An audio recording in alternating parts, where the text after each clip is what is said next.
Aleluia. Tem dias que nós ficamos constrangidos com o amor de Deus, com o amor do Pai. E hoje é uma daquelas manhãs de celebrarmos o corpo e o sangue de Cristo. E meu coração se encontra constrangido. Constrangido por quê, pastor? Porque, como a letra do louvor que nós louvávamos, cada vez que repetíamos, era como se Deus falasse, sabe? Deus mostrasse claramente, né? Quem é este? Que era sem pecado. Quem é este? Mas se entregou, deu a sua vida por mim. E todo vazio que havia em mim, Ele nos preencheu. Eu não te troco por nada. Quando a gente mergulha nesse louvor, a gente percebe que é muito forte o que é ministrado. Eu não te troco por nada. Todo vazio que havia em mim, hoje é a sua morada. Então não é só a letra de um louvor. É como se nós estivéssemos dizendo ao Senhor: Deus, obrigado. Obrigado, obrigado, Senhor. E é esse sentimento, é com essa palavra no meu coração de gratidão que hoje nós estamos aqui para celebrar o corpo e o sangue de Cristo. Eu quero ser breve, irmãos. Não quero tomar muito tempo, porque nós vamos ceiar. Vou tentar ser o mais objetivo possível, porque eu confesso que hoje eu preparei 2 palavras para ministrar. E ontem, estudando na mesa, falei: Jesus, eu não sei qual vai ser a direção do culto, mas todavia seja a sua vontade. Às vezes nós estamos na direção para ministrar, com a responsabilidade de ministrar a palavra, e às vezes ficamos naquela luta, né? Entre o que eu quero pregar, ou aquilo que o céu quer pregar, ou aquilo que nós entendemos que é para a igreja, aquilo que nós entendemos que é para nós. Existem momentos que você vai abrir a Bíblia, para você que é pregador, escute isso, que você está sempre querendo aplicar essa palavra para alguém, e às vezes Deus quer falar só com você. Sabia disso? E eu li um texto ontem em Jeremias 1. Eu falei com a minha esposa: filha, sentado à mesa, e eu falei: eu não sei se essa palavra é para a igreja, eu acho que essa palavra é para mim. Mas se essa palavra é para mim, Deus completa uma palavra para a tua igreja, porque essa eu já entendi, e se é para mim eu não posso apregoar, é para mim aprender, é alimento para minha alma. Às vezes Deus vai dar algumas palavras para a sua alma, para você, e você precisa discernir isso. Nem tudo é para alguém, às vezes é Deus falando com você. Talvez você está lendo a Bíblia sempre com aquele pensamento: essa pregação é boa para o culto, essa palavra vai dar bom porque aquele dia que eu estou no cronograma, e eu vou marcar porque eu quero pregar ela, quero compartilhar ela. Ei, irmão, talvez essa palavra é só para você. Eu falei para Deus, falei: Senhor, dirige o culto, toma conta daquele lugar. Nós não queremos ser monótonos, não queremos ser pessoas quadradas, queremos ser aquilo que o céu quer que nós sejamos. Melhor do que andarmos segundo nossos passos é seguir os passos de Jesus. Vou dizer de novo: melhor do que andar segundo os nossos passos, segundo os nossos olhos, segundo as nossas vontades, é andar segundo os passos de Jesus. Não se preocupe, irmãos, se o caminho pode estar árduo, se preocupe em seguir os passos de Jesus. Eu preciso compartilhar isso. Se Jesus estiver à sua frente e você estiver no caminho, ei, irmão, é só continuar de pé, é só continuar seguindo o propósito de Jesus. Pastor, me prova, não nem comecei a pregar, mas só para você abrir esse parâmetro. Quando nós estamos debaixo de uma palavra, ainda que Moisés se encontra com a multidão no caminho, ele estava no caminho. Ainda que à sua frente esteja um mar vermelho, impossível de passar, e mesmo que o seu inimigo esteja te pressionando, escute, Deus tem sempre caminho aberto para quem está seguindo os passos dele. O deserto não é para a morte, irmão. O deserto é para nascer em você um caráter espiritual. Nós pensamos que a prova é para que nós possamos morrer, ou desistir, ou parar. Na verdade, Deus está todo o tempo nos provando para ver qual é as nossas atitudes em meio às tribulações. Se a sua atitude for parar e morrer, você é fraco. Mas se Deus colocou um cajado nas suas mãos e disse: é tempo de marchar, mesmo que o inimigo te cerque de todos os lados, à frente está sempre o caminho que Deus te posicionou a estar. Então, mesmo que seja uma manhã difícil, mesmo que seja um mês difícil, siga os passos de Jesus. Pastor, eu estou seguindo, mas o mar está fechado. Ei, pega o que tem nas mãos, que é a palavra do Senhor, e marche segundo o propósito do céu. Aleluia. Não é sobre isso que eu quero pregar hoje. Ontem eu estava estudando essa palavra, mas Deus falou: fala para a minha igreja isso, para a gente começar esse intuito de pregação. Tem coisas que Deus vai falar para você, e tem coisas que Deus vai falar através de você. Separe isso. Amém? Glória a Deus. Filipenses capítulo 2, versículo 8. Filipenses, capítulo 2, versículo 8. Aleluia. Eu vou correr, vou ligar o módulo 2 do WhatsApp. Vamos lá. Que aquela mensagem é gigante, mas você tem que falar rapidinho, sabe? Aleluia. E diz o texto: e achado na forma de homem, humilhou-se a si mesmo, sendo obediente até a morte e morte de cruz. Pelo que também Deus o exaltou soberanamente. Pelo que também Deus o exaltou soberanamente e lhe deu um nome que é nome sobre todo. E lhe deu um nome que é nome sobre todo, para que ao nome de Jesus se dobre todo o joelho dos que estão nos céus, na terra e debaixo da terra. Para que ao nome de Jesus se dobre todo o joelho que estás no céu, na terra e debaixo da terra. E toda a língua confesse que Jesus Cristo é o Senhor, para a glória de Deus Pai. Aleluia. Aleluia. Irmãos, estamos diante de um texto, como bem disse a nossa irmã diaconisa Carla aqui, toda pregação existe um texto, um contexto e uma aplicação. Você que é crente precisa discernir isso, e todo pregador começa por isso. Não se trata de ler um versículo isolado e dizer: Jesus é bom. Eu sei que Ele é bom, mas para quem? Em qual momento Jesus estava aplicando isso? João 3,16 era a mensagem de Jesus para um fariseu convertido. Nicodemos tentando entender quem era esse Jesus, que por mais que as frustrações de Nicodemos era um sacerdócio real, sacerdócio do povo de Israel. Irmãos, quando a gente olha o texto de Nicodemos e percebe que Nicodemos ele fica constrangido perante a Jesus, pelo fato de que ele ora por Maria Macpela, ele ora por Maria, e os demônios que estão em Maria não saem dela.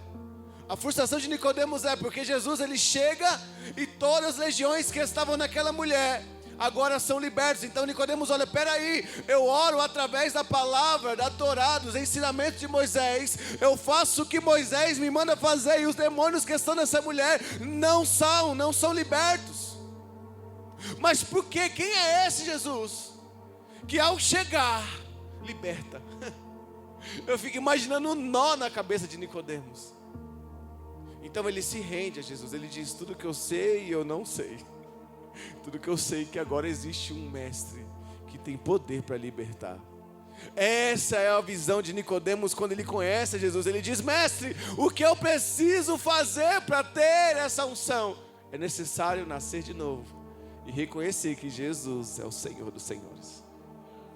Ele diz: Nicodemos, nasça de novo. Por acaso você conhece tudo e não sabe? Eu amo João 3,16. Há no mundo bíblico, nos pregadores e nas eclésias que dizem, nos estudos, que João 3,16 por si só pega toda a Bíblia. É o versículo base. Se tivesse um versículo que desenhasse a Bíblia, é João 3,16. Mas vamos ao texto de Filipe. O contexto aqui, irmãos, é uma cidade missionária, aliás, uma igreja que nasce em uma das missões de Paulo. Paulo escreve 13 cartas. Quantas cartas? 13 cartas. Das 13 cartas que Paulo escreve, 9 são direcionadas às eclésias, às igrejas que estão na casa, as igrejas que são plantadas em Roma, em Coríntios, em Gálatas, em toda a Judéia, onde Paulo vai ministrando a palavra e fundando, plantando igrejas. É por isso que as 9 cartas que Paulo ensina são cartas de direcionamento, cartas de doutrinas, cartas onde Paulo está dizendo. Assim como ele olha a carta de Coríntios, ele ensina a igreja a ceiar, ele ensina a igreja de Coríntios a ter novos conhecimentos. Ele manda 2 cartas para Coríntios, porque são 2 momentos diferentes. Você vai perceber que Paulo agora ele vai lá no Gálatas e está ensinando Gálatas a sair da carne para viver no Espírito. Paulo ele está ensinando a igreja como mestre de uma igreja, como fundador. Ele está direcionando, ele está pregoando a palavra e criando dentro da igreja um corpo.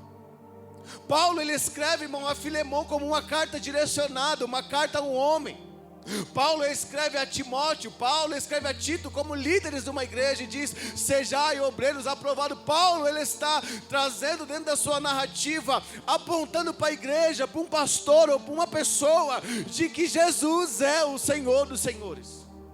O que me agrada quando eu leio o livro de Filipenses, eu digo que das cartas de Paulo, Filipenses é o que eu mais amo, porque Paulo fala com Filipenses em um tom diferente. Talvez o Paulo que fala em Coríntios é um Paulo que está rígido, ensinando o povo. Talvez Paulo que fala em Roma é um Paulo rígido, duro, que está ensinando um povo cheio de pecado a apontar para Jesus, a ser como Jesus. Mas em Filipe,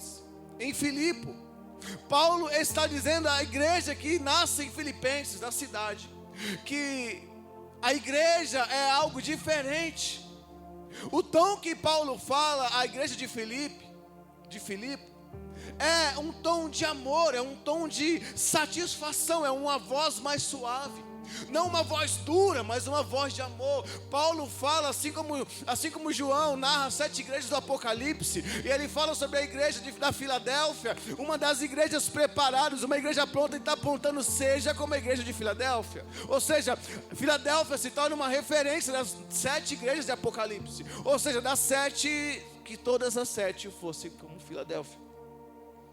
Paulo está dizendo das 9 igrejas que Paulo que nasce no coração de Paulo a ensinar. A igreja de Filipe é uma igreja mais amada, uma igreja que você fala e o povo entende. Sabe quando Paulo fala assim: ei, não adore a outro Deus, adore ao nome de Jesus. A igreja entende e pratica, então tudo fica diferente. Eu não preciso estar, irmãos, estudando essa palavra, eu comparei isso, eu achei muito interessante. Porque ele diz que um doente, quando ele entende a doença, o seu remédio é muito mais suave. Então quando Paulo está pregando a igreja de Filipe, Paulo prega a igreja de Filipe não como uma igreja doente, que ele precisa estar todo o tempo ensinando, mas é uma igreja saudável, que qualquer remédio é bom e agrega. Paulo não precisa ficar remando contra a igreja de Filipe. Paulo agora ele está simplesmente ensinando, e ele diz nesse texto: existe um nome, e é aqui que eu quero pregar. Existe um nome, igreja do Senhor, que é nome sobre todo nome. O interessante é que Paulo, como Tiago, como Pedro, como João, como Judas, ele está pregando essa palavra, e todos eles no Novo Testamento apontam para Jesus, de uma forma que Jesus ele é o centro, o pilar, a pedra angular. Jesus é, irmão, o firmamento de todas as coisas. E tudo fez e sempre será feito por meio dele. Às vezes, irmãos, nós pensamos em Jesus com dó, e Jesus não é um sentimento de dó. Nós estamos em um culto de ceia, celebramos a ceia em comunhão ao Senhor, porque lembramos o sacrifício da cruz. É por isso que o texto de Coríntios diz: fazei isso em memória de mim, para que você não se esqueça da morte. Mas, irmãos, o importante, não se esquecendo da morte, também é importante lembrar que Jesus não é um coitado, Jesus não é um sofredor. Jesus se esvaziou, e isso ministra no seu coração uma espécie de gratidão, um sentimento de amor ao ponto de você se entregar a Ele. E Paulo está dizendo isso à igreja de Filipe. Paulo está dizendo: eu vejo Jesus em você, mas que vocês olhem para Cristo, não olhem para mim. Que vocês olhem para o Messias, não foi eu que morri. Se você ver, irmãos, as cartas, as doutrinas, que você perceber que todos eles escrevem, e eles não falam sobre mim, eles digam: eu sou falho, eu sou pequeno, mas Jesus é grande. Não olhem para mim, mas através de mim olhem para a palavra que Cristo pregou na cruz. E eu quero te dizer uma coisa nessa manhã: Jesus não é um Jesus da cruz de sofrimento.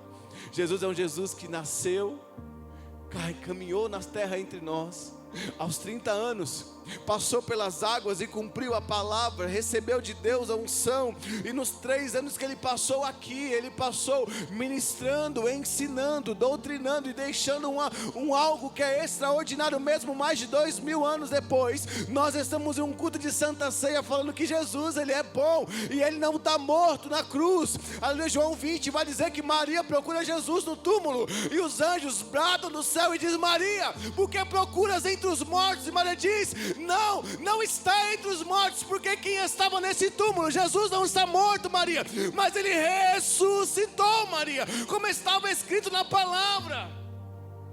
Nós celebramos a morte, mas não podemos esquecer que Jesus não está preso. Talvez, se você, irmãos, olhar para o templo budista, vai ter lá um homem chamado Buda que tem um túmulo. Talvez, se você olhar para um dos patriarcas da igreja católica, um tal de Padre Cícero, você vai perceber que este homem era humano como eu. Talvez, se você olhar para o túmulo de Pedro, o túmulo de Paulo, todos os 12 discípulos que andavam com Jesus, 12 apóstolos, todos eles têm um túmulo. Se você for em Maquipela, você vai perceber que Abraão, o pai da fé, tem um túmulo. Se você for, irmãos, olhar para Moisés, olha, Moisés não, mas se você olhar para José, se você olhar para Davi, todos eles têm um túmulo.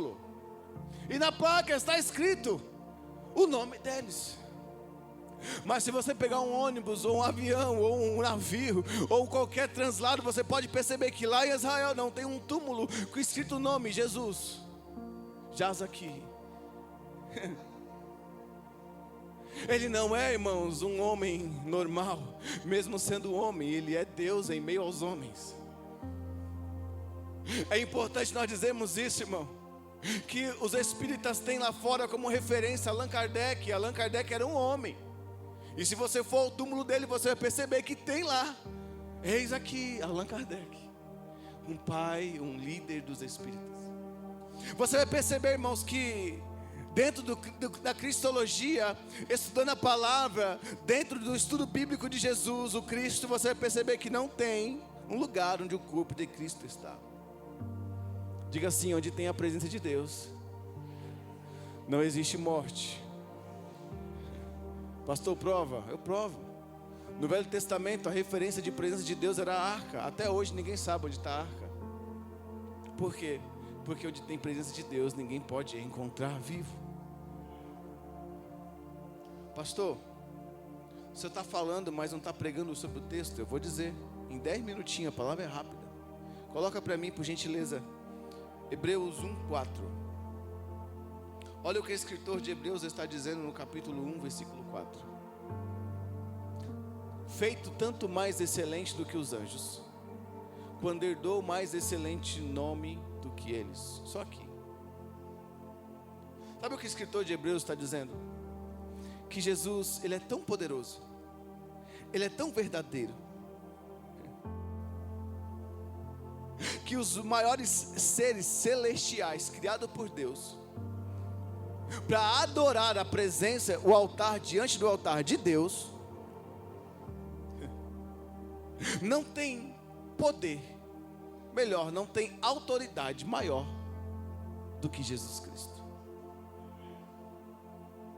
Você vai perceber, irmãos, que Ele é nome sobre todo nome. Pastor, e que todo nome é esse? Ele é nome no céu. Você já pode dar glória por isso. Ele é nome de autoridade no céu. Ele é nome de autoridade na terra. E é nome de autoridade sobre, debaixo esta terra. Pastor, onde você quer dizer? Eu quero dizer que os 24 anciões se dobram para ver Jesus. Eu quero dizer que os anjos que Isaías viu, eles se dobram para reverenciar a Jesus. Eu quero dizer que mesmo que Moisés seja um homem escolhido, falando face a face com Deus, ele se dobra a Jesus. Mesmo que Abraão seja o pai da fé, ele se dobra a Jesus. Eu quero dizer que mesmo na terra e no céu, em todos os ambientes celestiais, materiais, ali malignos do inferno, todos eles entendem e apontam para Jesus. Eu tenho até algo da minha vida como testemunho, mas Jesus carrega a chave e Ele carrega sobre si o pecado de todos. É por isso que nós, irmãos, mesmo os indignos, os anjos olham para nós e dizem: Jesus morreu por eles. Pastor, o que você quer dizer? Eu quero dizer que os anjos olham para nós e dizem: é muito valioso para Deus. Irmão, vou dizer de novo. Eu fico imaginando os anjos olhando para Deus e falando assim: mas aqui no céu tem tantas coisas poderosas. Por que Jesus manda nós descermos do céu à terra para guardar e proteger aquele que Ele tanto amou? Pastor, me prova, eu te provo, irmão. A Bíblia vai dizer, irmãos, no livro de Daniel, que Daniel orava por 21 anos, 21 dias. E Deus dá ordem, não foi a qualquer um, não foi. Não foi a um Deus fraquinho, não foi. Não foi a um anjo raquítico, não foi. Deus dá ordem ao maior anjo criado por fogo, criado com autoridade, com espada. Ou seja, Miguel não era um anjo para chegar e trocar uma ideia como Gabriel. Moisés, Miguel era um anjo de guerra, é um anjo de guerra. E quando Deus manda: ei, Miguel, desce lá, porque o meu servo Daniel está orando. Irmãos, se nós entendêssemos o que nós carregamos dentro de nós, é muito forte. Se você entendesse com convicção, e esse é o intuito da palavra, que você tivesse a clareza e a nitidez de entender que Deus Pai, Deus Filho e o Espírito Santo, tudo que eles fizeram de Gênesis a Apocalipse, aleluia, para você que gosta de dividir, de Gênesis a Malaquias, aleluia, de Mateus a Apocalipse, tudo que Cristo fez, tudo que Deus fez, aleluia, no livro de Atos, capítulo 2, depois do capítulo 2, que vai dizer sobre a chegada do Espírito Santo, tudo que o Pai, tudo que o Filho, tudo que o Espírito Santo fez, a Trindade Santa, foi para que nós entendemos que não andamos só, não estamos só, e ainda que os anjos parem, ainda que a terra pare, ainda que o inferno se mexa, Jesus está conosco. E Ele é nome sobre todo nome. Vou dizer de novo: Ele é nome sobre todo nome. Talvez você se encontre no seu pior momento. Talvez você se encontre olhando para a situação e diz: Jesus, cadê você? Ele diz: eu estou aqui. Jesus, se mostra para mim. Quantas orações eu já fiz assim: Senhor, se mostra, muda esse ambiente. Senhor, cadê o Senhor? Ele diz: filho, eu estou aqui. Jesus, Ele nos trata como individuais nas nossas orações.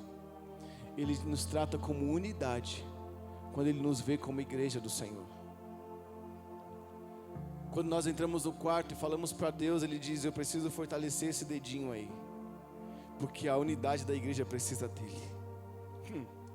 Eu preciso fortalecer esse membro do corpo de Cristo, porque mesmo sendo a cabeça da igreja, Cristo sabe que o corpo está na terra, que somos nós. Ele diz: eu preciso fortalecer o corpo, o meu corpo na terra. Você pode entender que você é parte do corpo de Cristo? É por isso que nós somos a unidade. Pastor, me explica. Eu vou te explicar. Você tem 10 dedinhos na mão, sim ou não? 5 na direita e 5 na esquerda. Se você olhar para cada dedo, você tem um dedo. Mas se você olhar para o seu corpo, ele faz parte do seu corpo. Se o seu dedo estiver fraco, todo o corpo sente, sim ou não? É por isso que às vezes Deus fortalece você na sua individualidade. Talvez você ore para Deus como o dedo, Deus está dizendo, eu vou fortalecer, eu vou curar esse dedo para o corpo estar salvo, para o corpo estar fortalecido. Quando nós entendemos que somos parte do corpo de Cristo, membros do corpo de Cristo, nós agora entendemos que às vezes Deus vai sim, e toda a igreja sente, todo o corpo sente quando uma dor está no dedo, ou no pé, ou na orelha, ou na cabeça, ou aleluia, em qualquer parte do seu corpo. Mas o texto vai dizer, irmãos, eu quero falar sobre o texto, que Jesus ele se rebela, e ao se rebelar, ele não veio aqui como um coitado, ele não veio aqui como alguém fraco, raquítico, não, ele veio aqui cumprir o seu maior propósito. E o que ele fez foi alcançar a mim e a você. Eu quero dizer que você não tem um Deus fraco.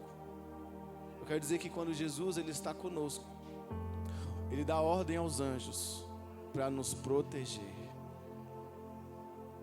Talvez os anjos dizem, mas esse povo é pecado. Se é que anjo raciocina, mas eu me coloco às vezes no pensamento de alguns. Eu sou celestial, criado da boca de Deus, e eu assisto diante do trono e Deus me manda descer. Eu fico pensando sobre essas coisas. Às vezes é meio os pensamentos malucos, mas espirituais também. Eu fico imaginando, ei anjo, você veio me guardar, eu sou pecador, você é criado da santidade de Deus, e Deus te envia para me guardar. Eu fico conjecturando isso na minha cabeça, irmão. Diz, Senhor, obrigado. Sabe por quê? Não é porque eu mereço, não é porque eu sou bom, mas porque Jesus Cristo morreu por mim na cruz do Calvário. Entende isso?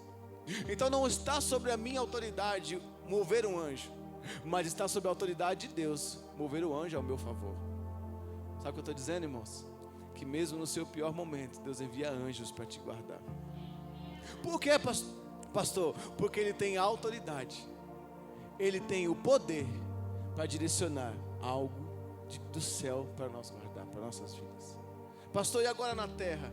Talvez, irmãos, nós ligamos a televisão e lemos jornais, e agora estamos mesmo em um cenário onde a política, aleluia, o governo, ou a liderança desta terra, dos tribunais, juízes, enfim, eles têm autoridade. Sim ou não? E Romanos 13 vai dizer que toda a autoridade do homem é dada por Deus. Então às vezes nós temos mais medo, olha só, nós se colocamos com maior temor, aí se aparecer um juiz, um desembargador, ou um polícia federal na nossa casa, e olhamos assim e falamos assim, esse aí tem autoridade. Sabe? Quem já olhou e falou assim, o tamanho de uma arma de um policial na mão e diz assim, aquele ali tem autoridade, porque ele carrega uma arma. Sim ou não? Você pode olhar um homem que tem uma patente e vai dizer assim, aquele ali tem autoridade. Talvez nem esse tipo de autoridade, talvez você trabalhe numa empresa e tem que, aleluia, se dobrar, se prostrar a um chefe, a um líder, um encarregado, um supervisor, um coordenador, um gerente, um diretor. Você olha para aquele cenário e diz, a autoridade está na mão. Dentro da empresa ele é a maior autoridade. Dentro da amplitude policial, o policial é a autoridade. Dentro da amplitude de governo, os senadores, deputados, enfim, todos esses são autoridades. E nós se submetemos. Mas, pasme, nós muitas vezes olhamos essa figura de autoridade e nós se submetemos. Porque a Bíblia também diz, submeta-se. Porque toda autoridade na terra é constituída por Deus. Não estou dizendo para você se rebelar contra, mas eu quero que você entenda algo ainda maior. Que a autoridade que o homem tem é dada por Deus. Sendo que, logo, que quando a autoridade do homem na terra é dada por Deus, quem se responsabiliza e quem tem a autoridade sobre esta autoridade é o próprio Jesus. Pastor, não entendi nada, vou dizer bem claro. Ainda que seja grande, ainda que o nome seja grande na terra, ainda que seja uma autoridade maior, talvez você está dizendo, mas pastor, o meu chefe lá na empresa é autoritário, ele acaba comigo. Ei, o seu chefe no céu é maior do que qualquer autoridade na terra. Vou dizer de novo, talvez você ache que o cenário é impossível, mas Deus é capaz de mudar a sentença de juiz, só para te dar a vitória. A autoridade que é dada na terra, ela pode ser até grande, mas a autoridade que é dada no céu é muito maior do que a autoridade da terra. Ou seja, o que está em nós é muito maior do que aquele que está no mundo. Aleluia. Talvez você vai sair desse culto hoje pensando, meu Deus é grandão, o meu Deus tem toda a autoridade. Ah, Senhor, mas existe ainda aqueles que têm medo, que não entendem a autoridade de Deus. Eu vou te trazer algo que é revelador. Deus também tem autoridade no inferno. Eu disse que Deus tem autoridade no céu, sim ou não? Agora eu disse que Deus tem autoridade na terra, sim ou não? E agora eu vou dizer que Deus tem autoridade debaixo da terra. E eu não estou falando daquela terra que você cava um buraco para alguns 7 palmos e coloca um corpo lá dentro. Não, eu não estou falando dessa terra física. Obrigado, meu amor. Eu estou falando de uma terra, de uma região que é habitada por legiões, principados, potestades. Pastor, me prova, eu provo para você. Coloca para mim, Léo, Efésios 4:19, e aqui eu já vou terminando. Efésios 4:9. Aleluia. Glória a Deus. Ora, ele subiu, que é sendo também antes tinha descido as partes mais baixas da terra. 10. Aquele que desceu também é o mesmo que subiu acima de todos os céus para cumprir todas as coisas.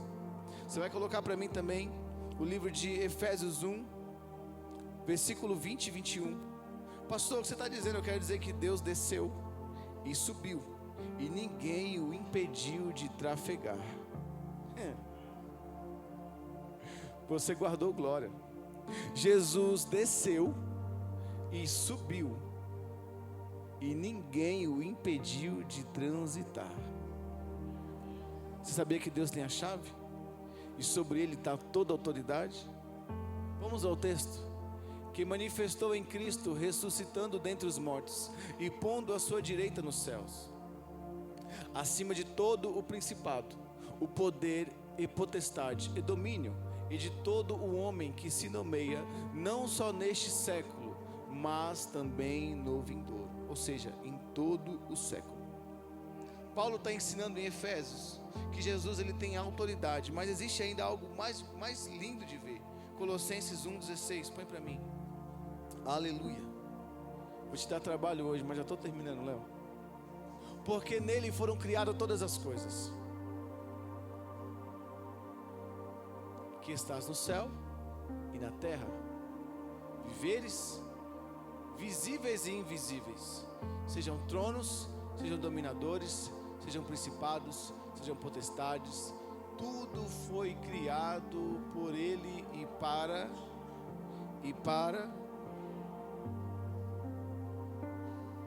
terminar.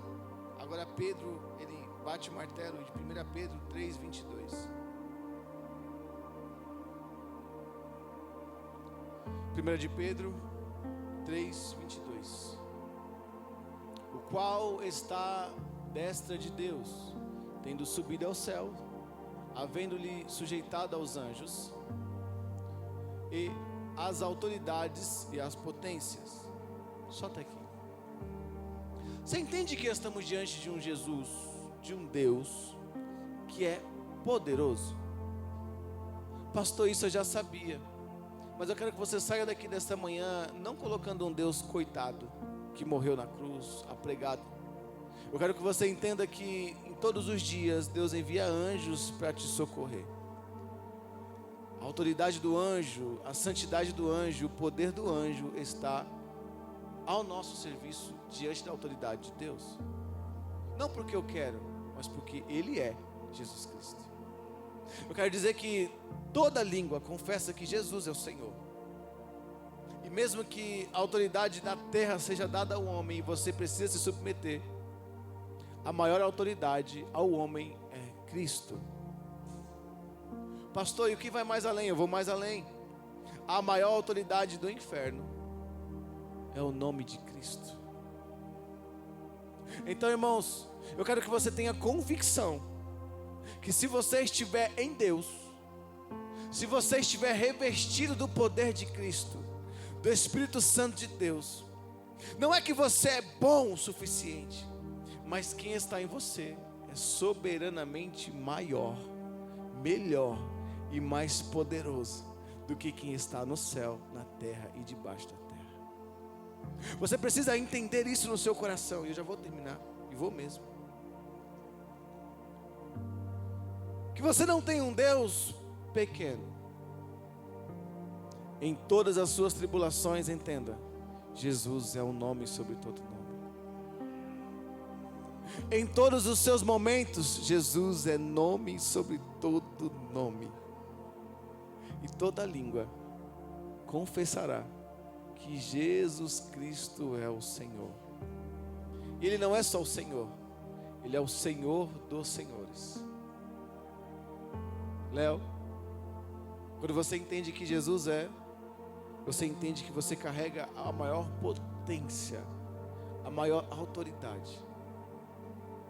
Irmãos, ainda que o inferno faça bagunça neste mundo que é dele, tomado por ele, quem não é de Deus é do inimigo. Sim ou não? Você falou isso com dúvida. Vou ter que pregar de novo. Aline, Andressa, quem não é de Deus é do... Pastor Roberto, não está entendendo não.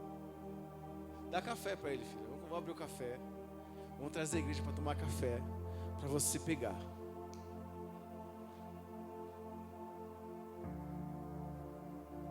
Quem não é de Deus é do... Está com medo de falar que é do inimigo, né? Quem não serve a Jesus está... Melhor, quem serve a Jesus está salvo. Quem não serve a Jesus já está condenado a...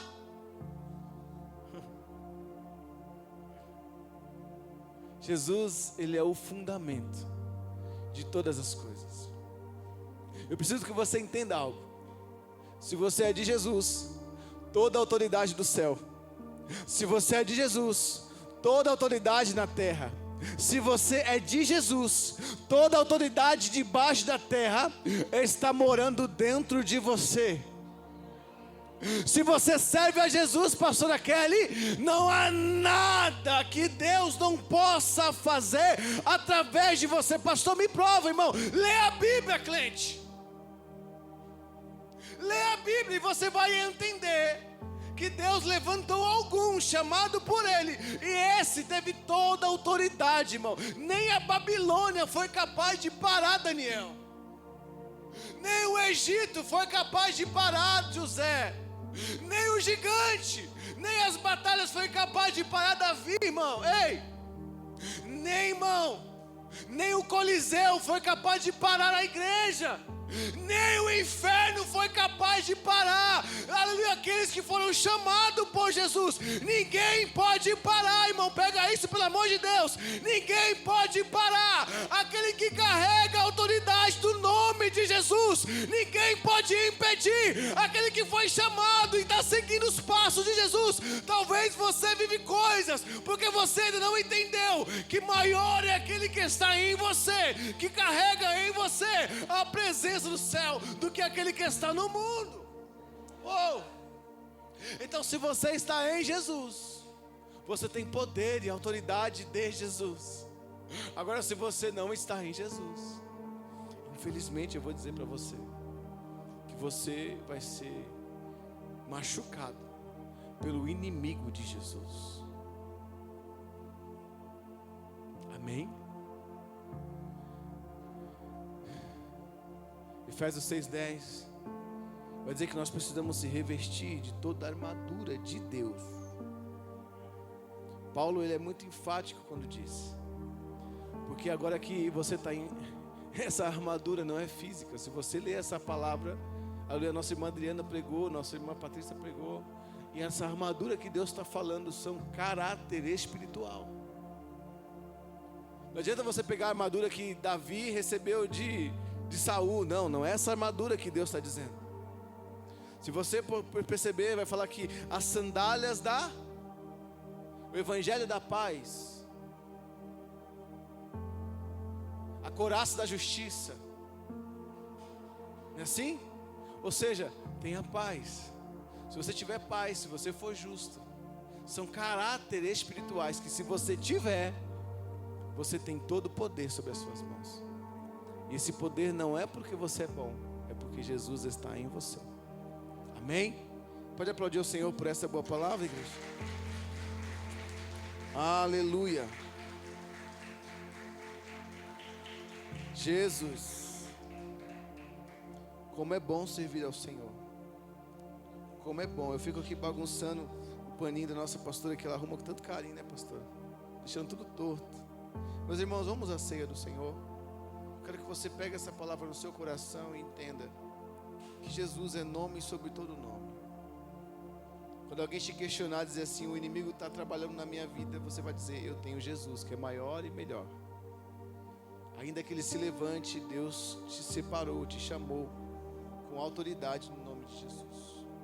1 Coríntios, vou chamar meu irmão Wellington, os meus amigos jovens do louvor, nos ajude para nós podermos louvar ao Senhor. 1 Coríntios, capítulo 11, versículo 17.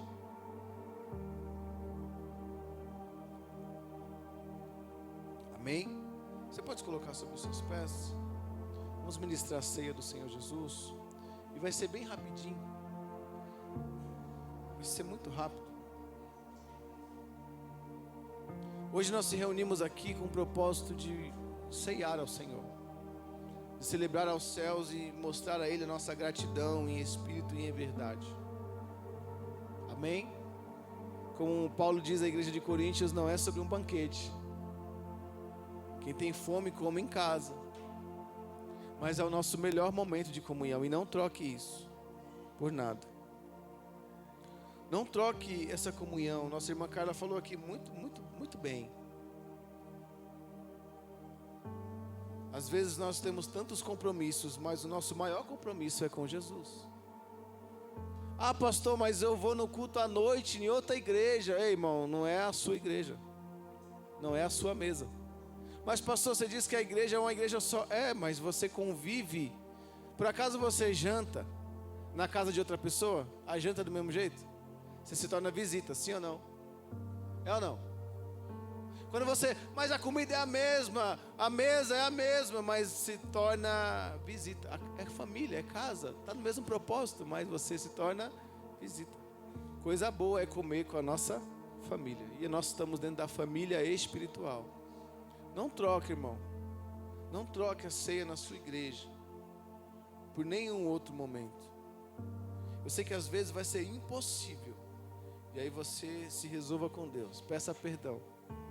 Essa semana eu recebi uma atitude que eu acho muito bonita. Uma jovem falou, pastor, eu preciso viajar com meu pai. Eu só vou chegar domingo de tarde. O senhor pode ministrar a ceia para mim no domingo à noite? Eu digo, posso. Posso.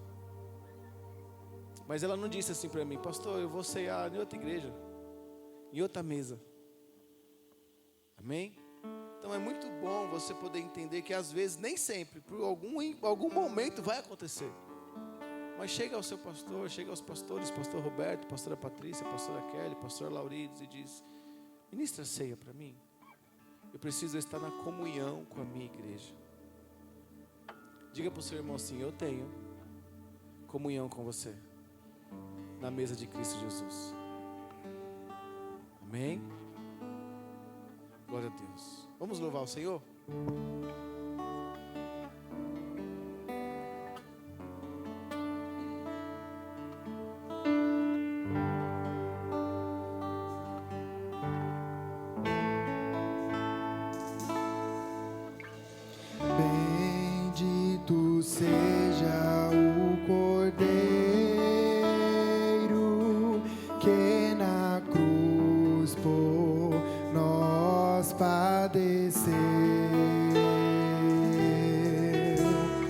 Bendito seja o seu sangue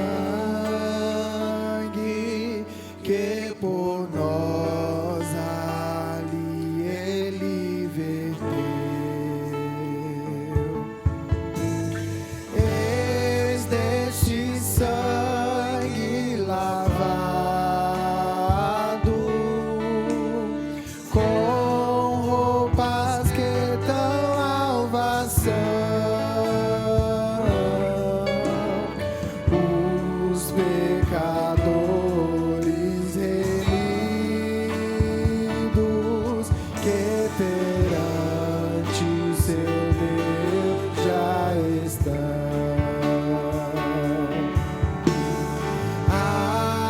Algo mais que a neve,